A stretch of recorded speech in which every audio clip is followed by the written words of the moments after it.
Tech Tales 28. Today is May 12th on Wednesday, 7:20 p.m. I'm reading a time slip from May 2nd, which was a Sunday. Got a phone call from one of the law offices, the one that starts with a W. 8:33 a.m. to 8:58 a.m. Sunday morning, R from that office. This was phone support due to server down condition. She reported the server is off and won't respond to power button. Discovered the server was unplugged due to alarm noise by the other attorney's office that shares the same office space. Power failure occurred on Saturday.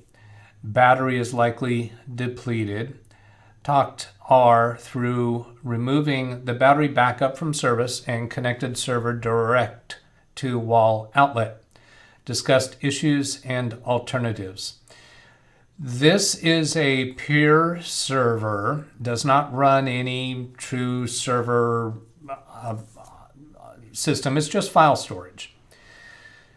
So we're fine with going without a UPS, and UPSs have been a really difficult close call because when they experience power outages, it seems to drain the battery's capability to hold a charge for very long. And when a power failure occurs and the power stays out for an extended period of time, the battery drains down, and if you don't have it configured in such a way that it will automatically shut the server down, when a power failure occurs, then it just drains all the way down. Well, this is a low-end battery backup because this office just doesn't have justification for the more expensive units. So our intent was to have a battery backup there just to cover for the small glitches of power, because usually when power fails, it's just momentary. So keeping the server up through momentary power failures is a useful thing. However, when my client moved to this office, they had a very different experience in this new office than their old office, in that they have had far more extended power outages than what they've had in the past. So what is the point, really, of having a UPS on this peer server when their workstations don't have UPSs that will keep them up anyway? The files that they have stored on the server are like Microsoft Word documents, Excel spreadsheets. There's not going to be much of a loss, if anything, due to the power going out. So I think we're going to be going without UPSs in this office. The only way that really is going to work for UPSs there is if we spend a lot more money on it, or if we routinely replace the batteries, or if we count the power outages, or we put some kind of monitoring equipment. And this office just is not concerned about throwing that kind of money at this problem. So it was upsetting to them that the attorney that shares the space with them unplugged their battery backup unplugged actually the server, I suppose. I think they just unplugged everything to get the infernal alarm to turn off, which is okay that they did that, but they could have picked up the phone and let somebody know, because this entire office works remotely. So as they're trying to connect remotely, they're thinking they're doing something wrong. They retry over and over. Somebody else in the office is trying perhaps at the same time and gives up. Somebody finally calls me, or actually she went into the office, saw that the server was off, tried the power button to turn it on. It wouldn't turn on. The other attorney who pulled the power was in the building at the time, was in the office, and did not volunteer the information that he unplugged the computer until R discovered it was actually unplugged. I overheard on the phone, she had some choice words for him. She was not happy. And I don't blame her. So, I didn't get involved in the politics or the relations that go on there. And I later had a conversation with the attorney, who's my client. R is a paralegal that works for him. So yeah, that was real. Server unplugged, power failure. So we talked about issues and alternatives along the lines of, are we going to put another UPS in there? Another alternative was to move that server to a different space in the office where it wouldn't cause that annoyance to the neighboring office or sharing office. But I think more significantly would be to just train them how to disable the alarm, because the alarm, I believe, can preemptively be disabled so that it does not ring. Or we could perhaps buy a unit that has that. And then also these battery backups, you're supposed to not replace the battery over and over, that because the circuitry, if they've experienced power outages and if they've protected from surges, that wears out the UPS and it needs to be replaced at some point.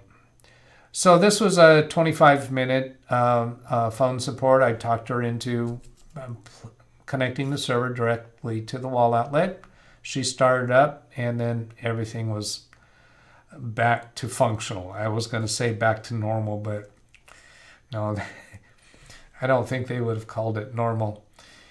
So anyway, next time slip is also Sunday, beginning at 9:14. So this was just like 16 minutes later, from 9:14 to 9:47 a.m.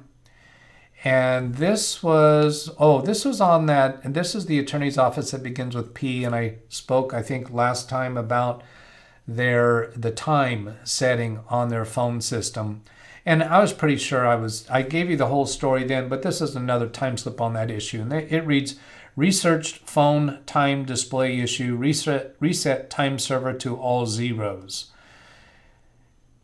We'll test manual time setting from a phone, because at that point I thought I was going to have to go into the office and punch buttons on the phone in order to set the time. Then the very next time slip that same day on Sunday, 10:20 a.m. to 12:08 p.m. says on site, found latest time setting for phones worked, but offset by 1 hour. That's because it still had that daylight savings time offset. Removed the offset and verified now correct. Backups, swapped drives and verified operations. Purchased new version of Handy Backup for each server. Installed on COM server and encountered difficulty configuring email notifications. Efforts to resolve the issue not yet successful. So this server, I use Handy Backup to do a backup to external drives in the office. Now that does a straight file system backup. It installs on servers at the same price that it installs on workstations. The paid version provides email notifications, which I want. Now, the version of Handy Backup that was on the software was a few years obsolete, and I just wanted to get it updated to current version. Now, this server is also backed up via Magnus Box. Both the servers are backed up to the cloud via Magnus Box, and I swap the backup drives. That's not usually the case. Most of my offices, I hold them responsible for swapping the backup drives and taking them off site. Not all the offices do that. Most of the offices that have systems that are not backed up via OneDrive, I have them on Magnus Box. So if they foul up with checking the status of the backups, we still have a way of recovering. It may be inconvenient, but we still have a way of recovering. This office is a larger office. They've had personnel changes, and I've trained them to swap the drives, and they were taking them off site, but then a few months would go by and I'd check up on them and find that they were not keeping up on it. So I took that over myself, and I charge them the time for it. And I typically will do those swaps on evenings or weekends. And this office has had a fairly high number of incidents where somebody accidentally moves a folder to another folder or accidentally deletes files. And I want to know those files are there. So that's why outside of my normal operating processes, I do it. Now I know a lot of other technicians, they handle it themselves, and a lot of MSPs and contract providers handle it themselves. I don't, and just because it's a mundane task they should be able to do, and I train them for it, and then I have other backup methods to deal with it, such as the Magnus box. So I think that'll do it for this episode. I hope that was useful. Have a great day. Catch you later. Goodbye.